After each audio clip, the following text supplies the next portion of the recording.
Hey everyone, I'm Dakota Palicki, and this is Today's Students, Tomorrow's Talent. We have a great show planned for today, so thanks for being with us. Later on, we're going to be talking with Liz Dozier, the founder and CEO of Chicago Beyond, about a new guidebook for community organizations, researchers, and funders to move the field from insufficient understanding to more authentic truth. It's a really fascinating conversation, so be sure to stay with us. So far, many of our shows have been focused on learning at a system level. What we haven't done much is talk about learning that happens inside a classroom, that connection between learning and teaching. To help us explore one facet of that very broad topic, my colleague Dr. Catherine Weedle is here to help us guide through a conversation. Catherine, welcome back. Thanks so much for being here. Well, thank you for having me again. Yeah. So, Catherine, listeners might remember we did a segment called Pop Ed back on episode 3, and we're here to expand on that topic a bit. Yeah, so what I didn't get to discuss in episode 3 is why I honed in on having a segment like Pop Ed. And honestly, we can learn so much about what college and universities are like culturally from what is depicted in popular culture. Thinking about music, thinking about movies and television shows like A Different World and what drives people and their expectations. So it is my theory, but I wanted to make sure I had an expert who does empirical studies on popular culture in higher education. And you brought such an expert here with us today. I did. I brought my friend, the soon-to-be Dr. Bridget Uhas, who has studied and worked in media and higher education for almost 2 decades. So this is not newbie stuff, even though I'm newbie. She began this work as a media fellow during her undergraduate years at DePaul University and has interned at MTV and Saturday Night Live, along with working with student media. She received her master's degree in student affairs from Indiana University and has worked in residence life, student activities, alumni and development, and at the National Survey for Student Engagement. Bridget will defend her dissertation on faculty use of popular culture in undergraduate education this summer to wrap up her EDD, so legit expert. She is currently the Director of Student Affairs Assessment and Planning at Butler University. So welcome. Thank you so much for having me. Of course. Yeah, Bridget, thanks so much for coming in tight. So I'm always a newbie. I'm not nearly as smart as Catherine here or really any of my colleagues at Lumina. So I get to ask these really fun basic questions like, why are we even talking about pop culture in classroom and teaching? Why pop culture? Absolutely. I think there are so many reasons to talk about pop culture. The first is that it really permeates all of our lives in all kinds of different ways, whether you seek it out or not. Walking by billboards, seeing ads on the sides of buses, listening to music that might be blaring from car windows, and settling down to watch some Netflix in the evening when you do seek it out. It's really part of everyone's culture, although not everyone consumes it in the same way. It's really become the basis for our culture in a lot of ways. So thinking about how we might leverage that permeability throughout all of our lives with our students to kind of tag into what's already in their heads and things that they feel comfortable with, things they talk about with their own friends. See if we can use that as a pedagogical tool to enhance learning in the classroom. That's the line of focus for my dissertation. And it's been a big part of my own life and journey in education. So I've just been fascinated with it for a long time, and I finally had the opportunity to look into it during my graduate work. So it's been exciting. Sure, Bridget, the soon-to-be doctor, can you tell us a little bit more about your studies and what have you researched and what are the findings that you're seeing? Sure, I will try to be concise. Lit review is fine. We'll include it in the show It'll notes. be brief. It'll be no problem. So I also worked at the Faculty Survey of Student Engagement, which is a companion to NESE.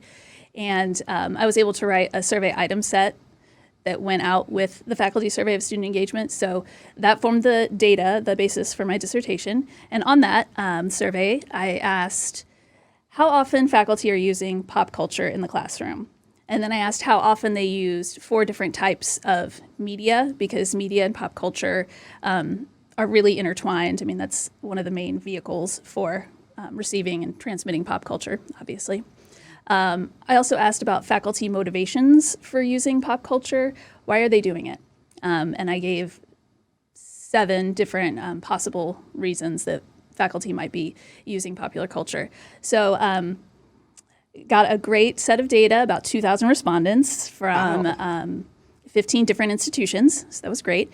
Folks from all different disciplines, all different ranks, and everything was a really good mix. And I pretty much found out that most faculty are using pop culture sometimes, but not really frequently. And those findings mirror a couple of other studies that have been done in the past decade. So I feel those studies were more localized, but having 3 different studies finding that folks are using it, but not every class session, feels like we can probably take that to the bank.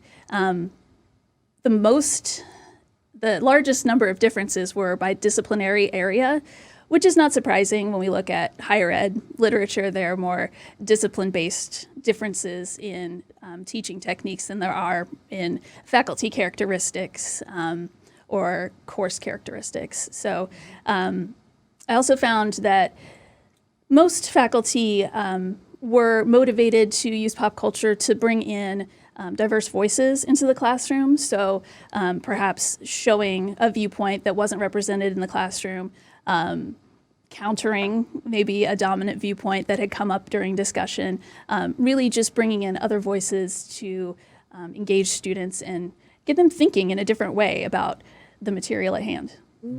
Yeah, as I'm talking to you, in a former life prior to Lumina, I was working in K-12 education and a lot with urban teacher preparation. And, most of it was supporting a couple universities who had primarily white students coming from not inside of a city, coming from the suburbs or rural areas to go teach in the city.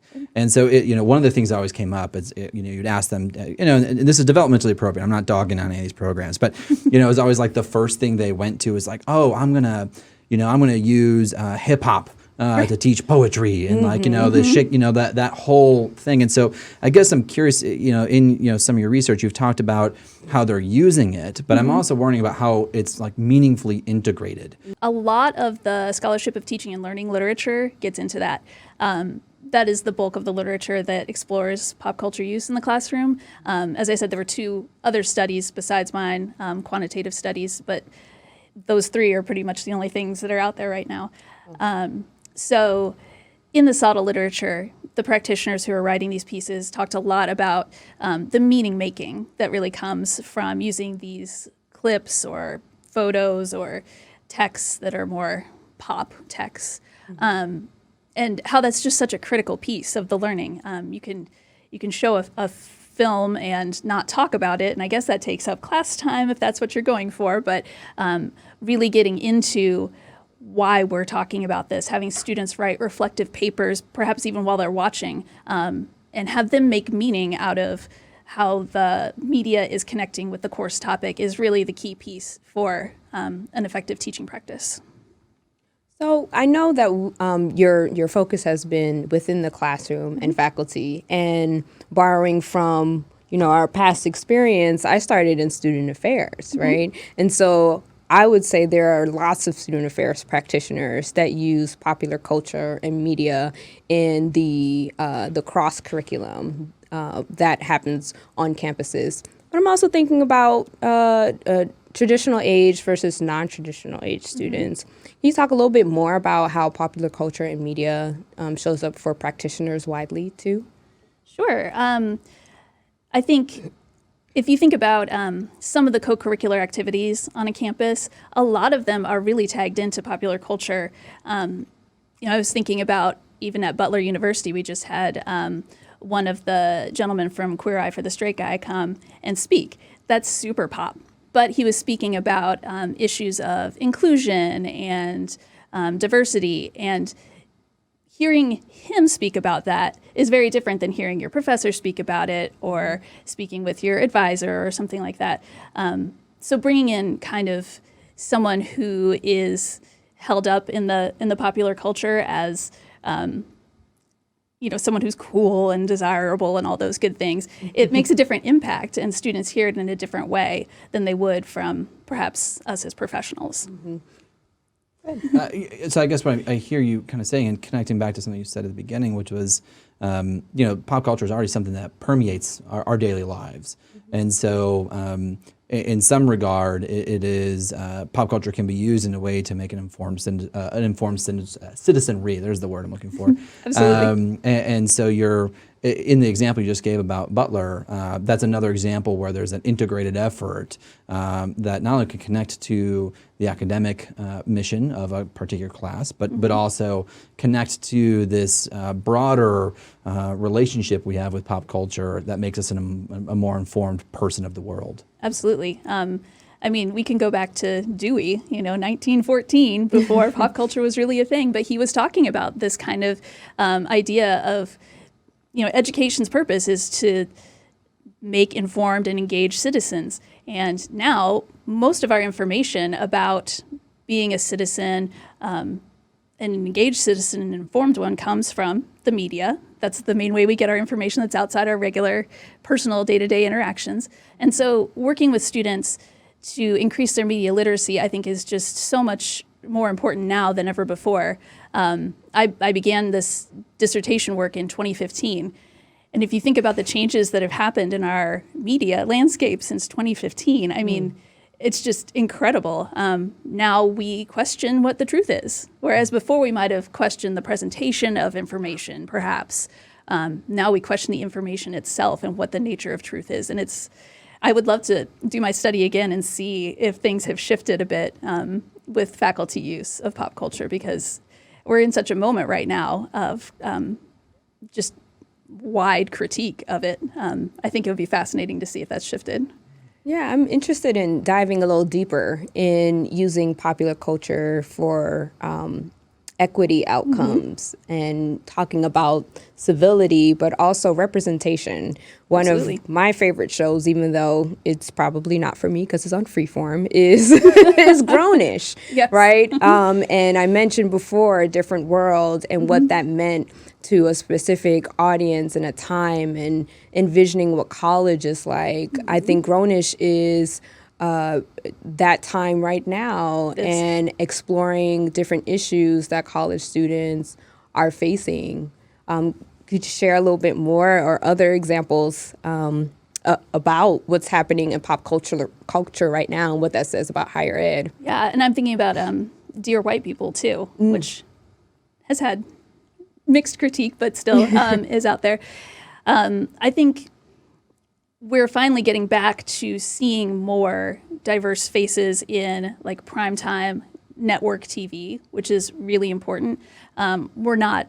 It's not great, but it's better than it has been in some years.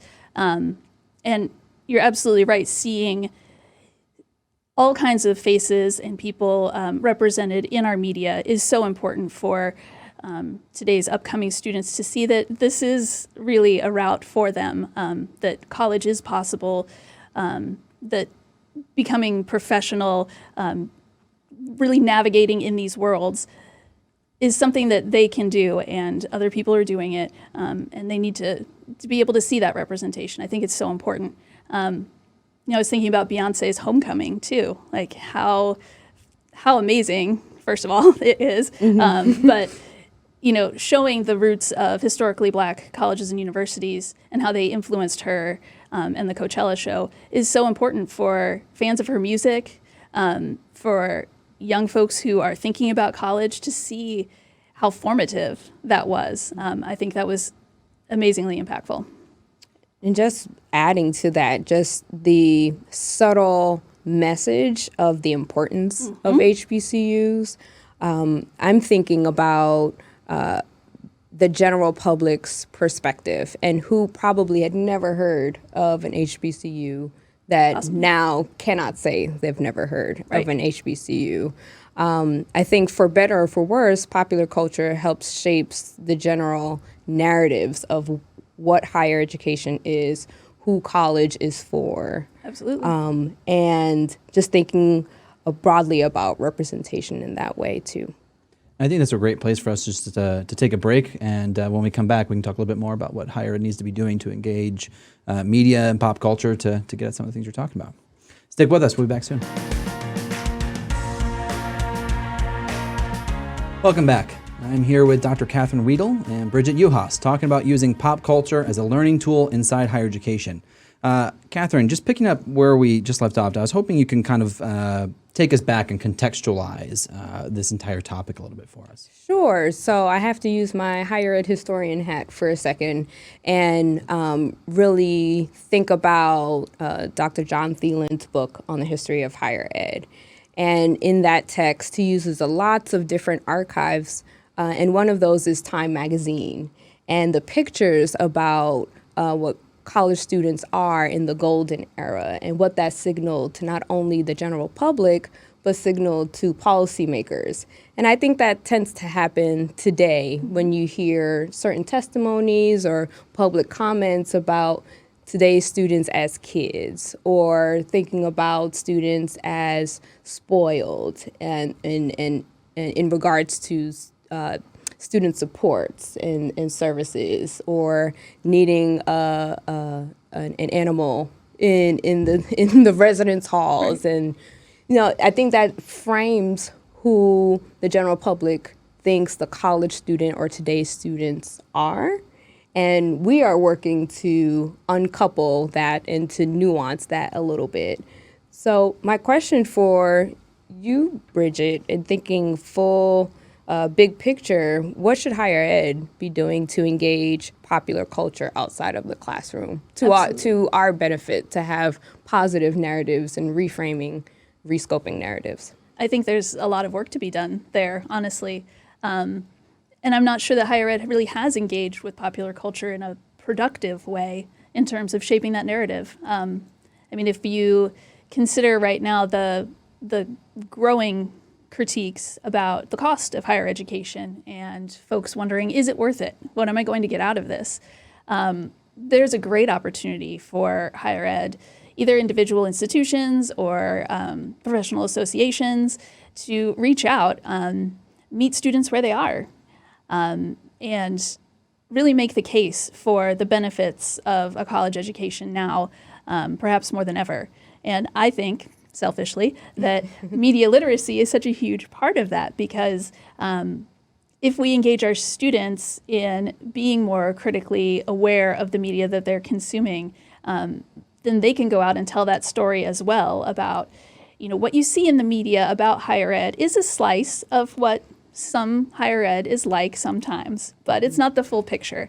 And really working with our students to be ambassadors for the college experience, I think, is a huge area of opportunity. And again, meeting students where they are. Our pop culture is fragmented in a lot of ways, much more so than it ever used to be with the internet and YouTube and Netflix and all of those things. We're now able to sort of segment ourselves more than we ever were before. And so that is actually an opportunity for higher ed to be more targeted in their outreach. So I really think the sky's the limit with that. Through our conversation, it's funny. We opened the show saying, hey, we're going to be talking about how pop culture can be used in the classroom as a pedagogical tool for teaching. And then we're also started bringing in real quick, it's also something that's really helpful for supporting students from a student affairs perspective. And then, of course, now we're like, it's also really helpful to help move national narratives. And so, I'm trying to think about, someone who's a complete novice to this. And the show Community comes to mind, right? Like Community might be something that helps the national narrative. Like it's a collection of students that are going to community college that kind of might reflect today's learners. I'm painting with a very broad brush here. So maybe talks a little bit about support, but often probably shows a lot of what not to do in terms of pedagogical practices from instructors. So if you were to segment out those three segments, teaching, support, and narratives, how do we give practical advice to practitioners who want to be using media and pop culture within those three segments? And I know I'm putting you on the spot with that question, both of you, but it's just, as I'm sitting here processing, it's like this is a meaty topic that we can really dive deep in. It is. And I think it depends on folks' pedagogical orientations a little bit and where they're coming from in terms of their teaching practice. But it is so meaty, to steal your word. Feminist critiques think that pop culture is there to continue patriarchy. There are folks who think that it's there to just reinforce the dominant culture, to keep capitalism going. There are all kinds of ways that you can come at pop culture and sort of deconstruct it and help students to think more critically about it. So constructivist pedagogical tools have been really well used for pop culture. Have students create their own media messages, and they can kind of learn from the inside out about how those messages are shaped and what kind of tricks and tips can be used to share your message in the way that you'd like. In terms of support, again, I think meeting students where they are, YouTube is a great resource, and students are there. In terms of putting our resources out in different ways and different media avenues, I think the sky's the limit with that as well. And we need to do probably a better job of meeting students where they are in terms of their media consumption. No one's watching NBC anymore, right? If you are under the age of 50 or so. Let's meet students where they are. And then in terms of moving the national narrative, oh my gosh, I think again, the media literacy comes into that. Being able to tell our story in positive ways, recognizing the areas where we have to grow. I'm thinking about the contrast between a movie like Animal House, in which, those lovable fraternity guys, you sort of want them to win over the mean dean who's trying to keep them down. And then a movie like The Hunting Ground, which is about, sexual misconduct on campus and where that takes place. And in that narrative, sometimes fraternities are the bad guys. So it can go any number of directions, and higher ed needs to take a bigger role in shaping that narrative, in my opinion. I think about some documentaries about students and student culture that are more or less fiction and more about following a student from choice through completion or not completion.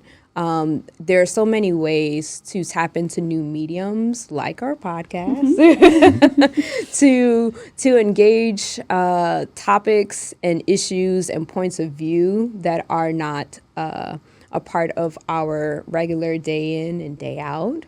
And I think about, in my work in federal policy, how often we go to briefings and it's not the policymaker at those briefings, but their intern or their staffer who is coming from a very specific point of view of higher education and the messages that they say, and they offer the recommendations to their staff member or to their, essentially their boss.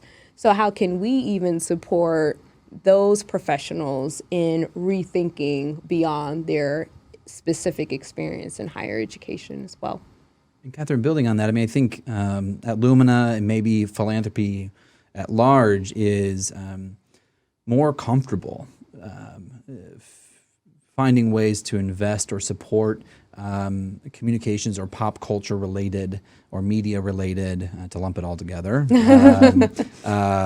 work that is more focused at the national narrative level. Mm-hmm. And I'm wondering, do you think that there is more space for philanthropy to play a role in the kind of support using media and pop culture in the support functions to help institutions or other organizations better support students, or even in the pedagogical lens, and whether or not philanthropy should have more, in there as an R&D kind of thing, or whether we should stay away from that because, telling faculty how to teach is a thorny subject. What's your take? I'd be interested to hear your thoughts about this question too. I'm not quite certain because it depends on what sector you're trying to engage. Because there are different communities have a different relationship with philanthropy. And should something be top down versus bottom up? So much of what ends up as memes and GIFs actually is bottom up culture. And to try to manufacture it, it comes off inauthentic. Mm-hmm. And I think it would be dangerous to do something like that in terms of reframing narratives about higher education because generally, Hollywood doesn't have many higher ed experts. There are some times where I see things and I cringe because it was such, the teachable moment was right there, and then it went far left or far right, whatever. Took a turn. Yeah, it took a turn.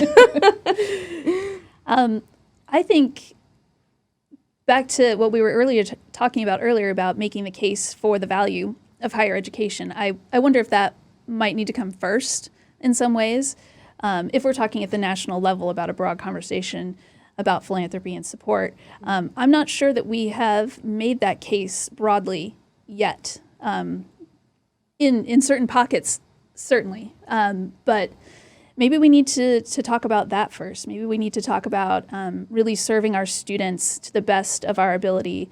There have been plenty of higher ed scandals of late, and talking about how we are here for our students. We are here to provide a great student experience, to educate them purposefully, and to help them succeed in the world. If we can make that case first, then perhaps the philanthropy case could follow.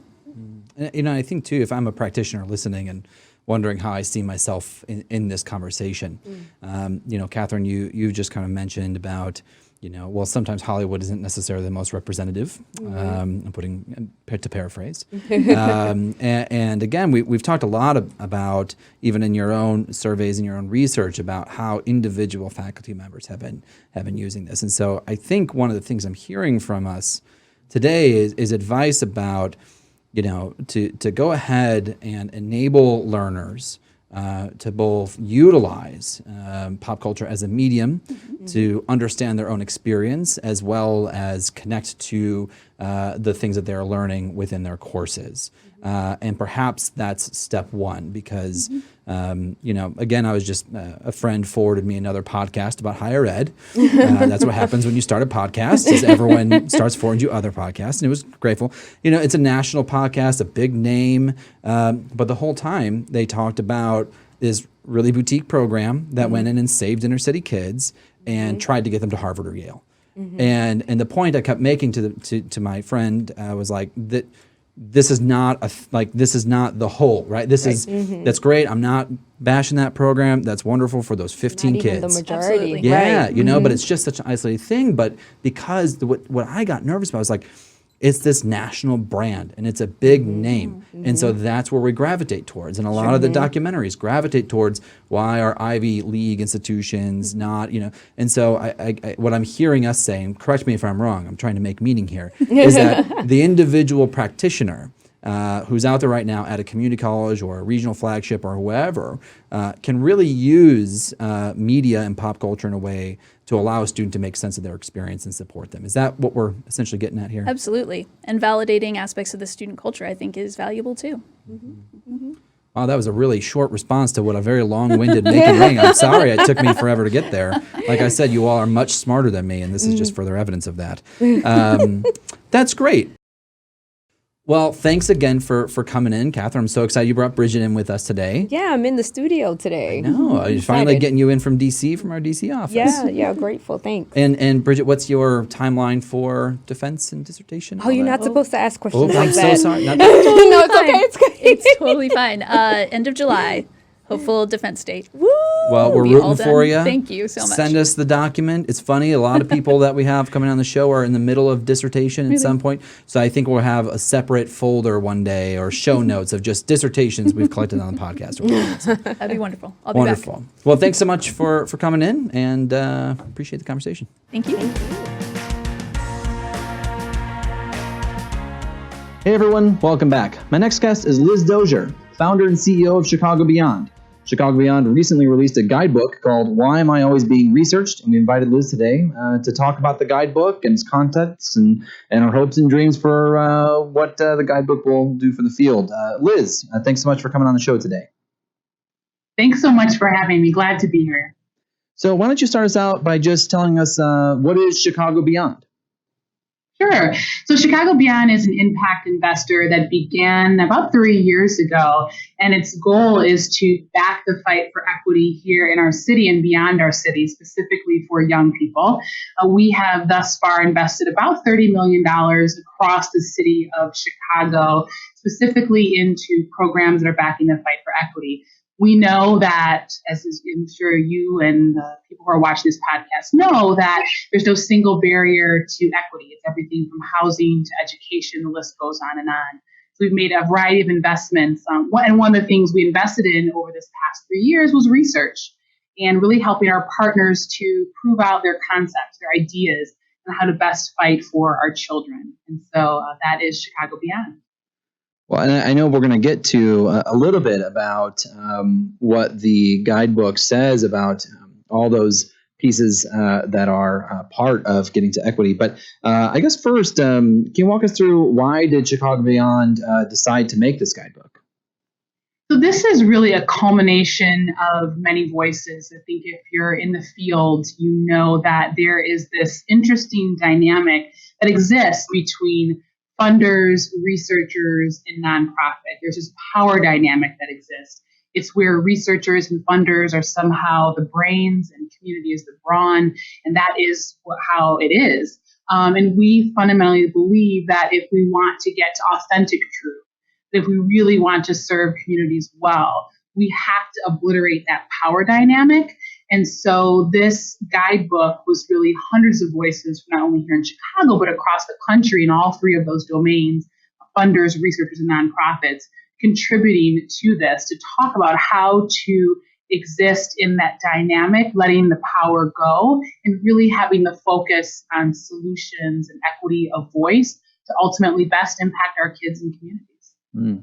And on the discussion of those power dynamics that are at play, the guide goes into, and I have my guide printed out here, well thumbed through. That's very good. Yeah. Very proud of it. Yeah, good job. Yeah, digital is great because just to warn listeners that it's a good healthy 111 pages. So I apologize for killing so many trees, but I'm getting good mileage out of it, so it's well used. But the guidebook is it begins by laying out 7 inequities that are held in place by power, and then goes on to provide specific suggestions on how to address each one. And kind of a 2-part question for you. I'm curious about how you landed on these 7. And also, as you're going about talking to whether I'm a community organization, a researcher, or a funder, is it sufficient to be addressing one of these inequities at a time, or does it really need to be a comprehensive approach? Yeah, so for us, this guidebook was written through our own trial and error. We came onto the scene, like I said, about 3 years ago with the job, really with the mission to back the fight for equity and for those organizations that were doing service for our young people. And there was a lot of trial and error as we were part of this dynamic as the funder component. And we really started to examine with our research partners and with our nonprofit partners how not only we were showing up, but how they were showing up and how that way in which we were all showing up could potentially contribute to not getting us to the full solutions and the right answers, which was everyone's intention to get us there. We're really clear that this guidebook is a way forward. It is not the way forward, but it's meant to start conversations. It's meant to get people to examine their own practices, their own beliefs, their own ways of interacting in this space. Again, it's we here at Chicago Beyond believe ultimately to best serve kids and communities. Unfortunately, like our communities and our kids don't have time for us to we don't have time to wait. We need to be figuring these things out sooner. And the guidebook poses questions and ways of which we can examine how we all show up within that triad. Yeah, we just today at Lumina, we are having another, we routinely talk about how we can improve our work in pursuing our racial equity imperative. And, one of the exercises we went through is just kind of a check-in with everybody. And pretty much everyone expresses both optimism, because we do see a lot of really intentional and productive conversation out in the field about racial equity, which is something that Lumina cares a lot about, but also just impatience. And so I think that we would all agree that there's never too early a time to create a more equitable society and system that works on behalf of all people. And I guess as I was thinking about that introspection and the process that you just laid out too about introspection, I really appreciated that in the guidebook you include this intentional quote. And there's a lot of really great things in this. I could have picked so many good one-liners or lots of really high quality information. So, but the quote is that, this guide is a start. It is by no means the answer. We wrestle regularly with operating in this world while envisioning an equitable one. And I I was curious to just get your perspective on, why did you decide to include that quote, especially given how self-reflective it is? And would you say that there's a lot of organizations, particularly the ones that are intended to use this guidebook, that might be in a similar place? Yeah, it's really, I think, oftentimes in our field, and I've found this in our triad that exists, even outside of the triad, just as funders, that we often come up with these checklists, and we think like if we just follow this particular checklist and we check these boxes, that somehow gets us to equity. Or if we just follow a particular framework, that then can get us to that end goal. And for us, and I think this is truth, is that it's more complex than that. And it really has to do with the ways that we each show up.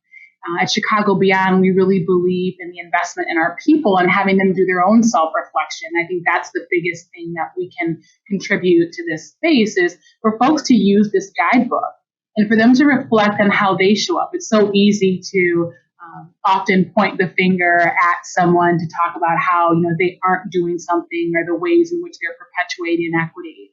But it's most important to also think of oneself and how we show up, and whether it's at Chicago Beyond or in other philanthropic entities, we hold a lot of power. And the goal is for us not just to make room for someone at the table, to give them a seat at the table, but especially for our folks in communities to allow them to invite and to have them to host the table. And that is what this guidebook is truly meant to do, is to shift around how all three of those entities show up in this work.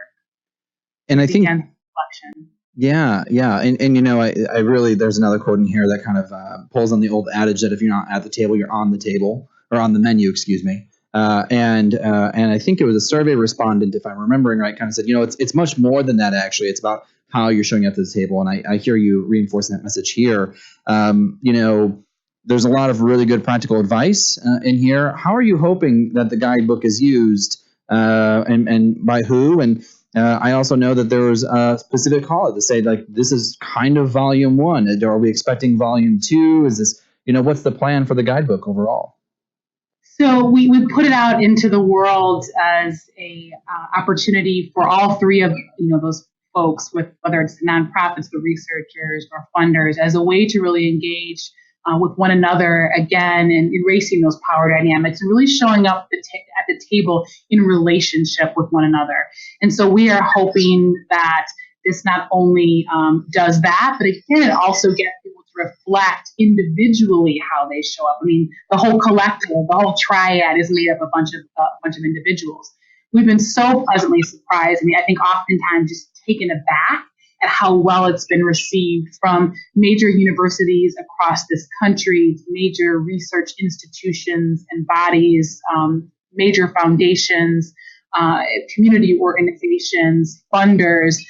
People have received this. And I think the reason why they've received it so well is because everyone knows these are things that, we didn't just make this up. These have been topics that have been talked about for decades. We just had the privilege and frankly the power to be able to pull it all together. But it's been topics that people have been talking about for decades, and so we're just grateful that people are using it. I just was at lunch with someone at University of Chicago who talked about how they're using it to use for their staff retreat, to talk about how they show up in more equitable ways in research. And so I think the sky is the limit for why am I always being researched, because the themes are not just themes of research. Research is the backdrop to this. This is really about us as individuals and as a society, and about obliterating power dynamics that don't allow us as human beings to show up at our fullest human potential. Well, it is absolutely a useful resource. It's frankly kind of like a fun read for those of us who are thinking about this, and I think part of that is also how it's presented. And so just thank you and to your team and to everything that went into this. And for those who are eager to get their own copy, where can they go? They could just go straight to our website at chicagobeyond.org, and they can easily download a copy of it. They can feel free to share it on social media, pass it around. It is a free resource that we are so glad to be able to share with so many. So thank you so much for having us, Dakota. Yeah, thanks for coming on. It was great talking to you. Take care. You too.